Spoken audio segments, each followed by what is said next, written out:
Você está prestes a descobrir todos os segredos de um tratamento revolucionário que pode realizar o sonho da maternidade, a fertilização in vitro. Assista até o final.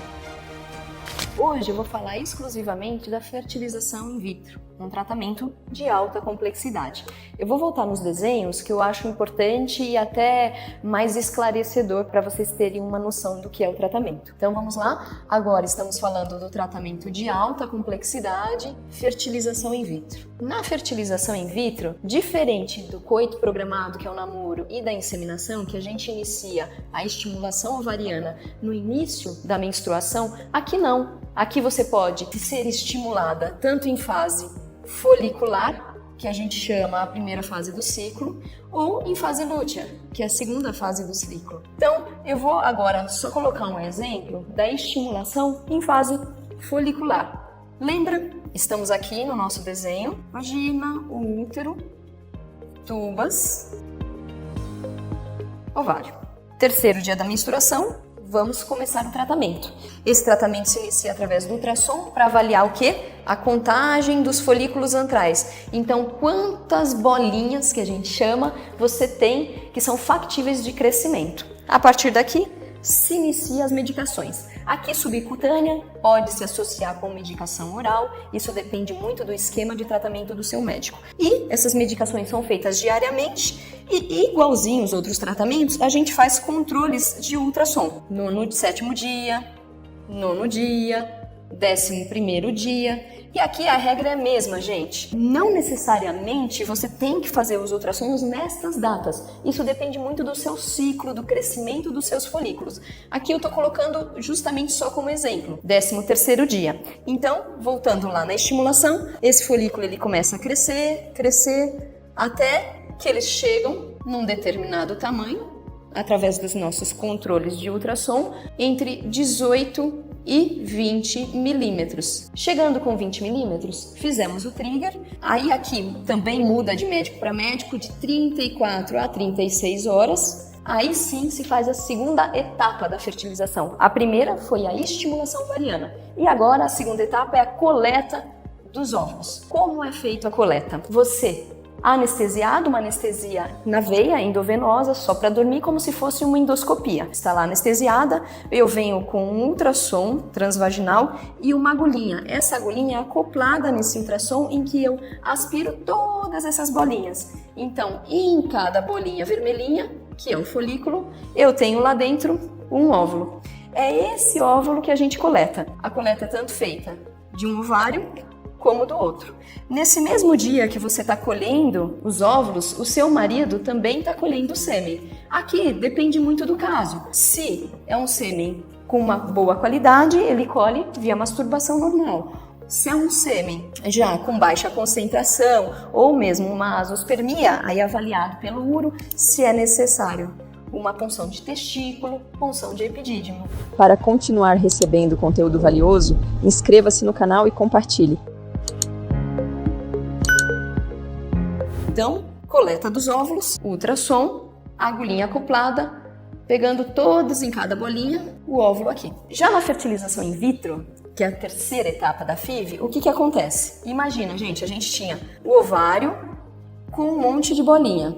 Dentro dessa bolinha tinha o óvulo. Aspiramos com uma agulha. Então, lá no laboratório, cada óvulo, tá? Aqui nós já estamos falando exclusivamente do óvulo, ele é inseminado. O que é isso? É a fertilização in vitro clássica, em que a gente goteja uma gota do sêmen e deixa o próprio espermatozoide entrar. Isso seria a fertilização in vitro clássica. O que se faz muito hoje em dia é o ICSI. E a gente acaba falando pelo uso que fez uma FIV, mas na verdade a maioria faz ICSI. O que seria ICSI? Eu pego cada óvulo e injeto com uma agulhinha o espermatozoide aqui dentro. ICSI é uma sigla, injeção intracitoplasmática de espermatozoide. Então, em cada óvulo é injetado aquele espermatozoide mais móvel, o que é selecionado, com aquela cabecinha mais ovalada, para se formar aí o embrião. Quarta etapa, transferência embrionária. Aqui, a personalização do teu tratamento é necessária. Por quê? Não só aqui, como na estimulação ovariana também,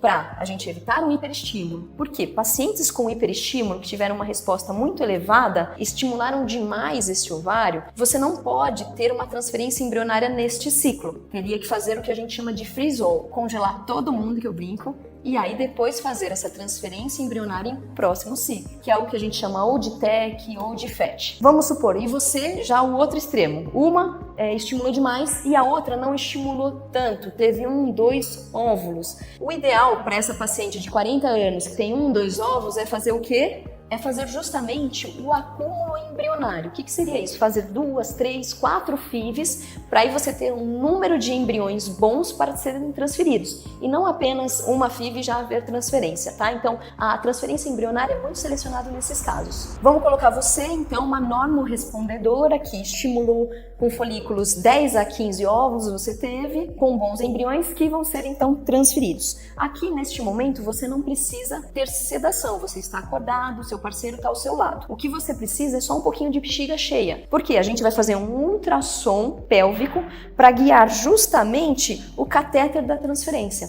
Então, como se fosse um exame ginecológico, a gente passa um espéculo e aí vem com um catéterzinho aqui dentro do útero, onde a gente goteja a gota do embrião ou dos embriões, vamos supor 2 embriões ou 1 embrião aqui. Isso é sob visão ultrassonográfica em que a gente goteja essa gotinha de embrião. Aqui, gente, muita gente pergunta, a gente não consegue ver no ultrassom os embriões ou o embrião. O que a gente vê, na verdade, é o líquido do catéterzinho que é inseminado lá dentro do útero. Depois disso, de 9 a 14 dias, é feito o beta-HCG. Uma coisa importantíssima da transferência é que existem transferências em D3, que é dia 3 de embrião, existe transferência em D5. Isso depende muito da sua resposta, da individualização do seu tratamento. Se você terá embriões em D5 ou se você terá embriões em D3. Converse com seu médico, exponha todas as suas dúvidas, para aí você chegar no dia da transferência tranquila, sabendo que o teu endométrio está bom, está trilaminar, está com uma espessura boa para ser transferido.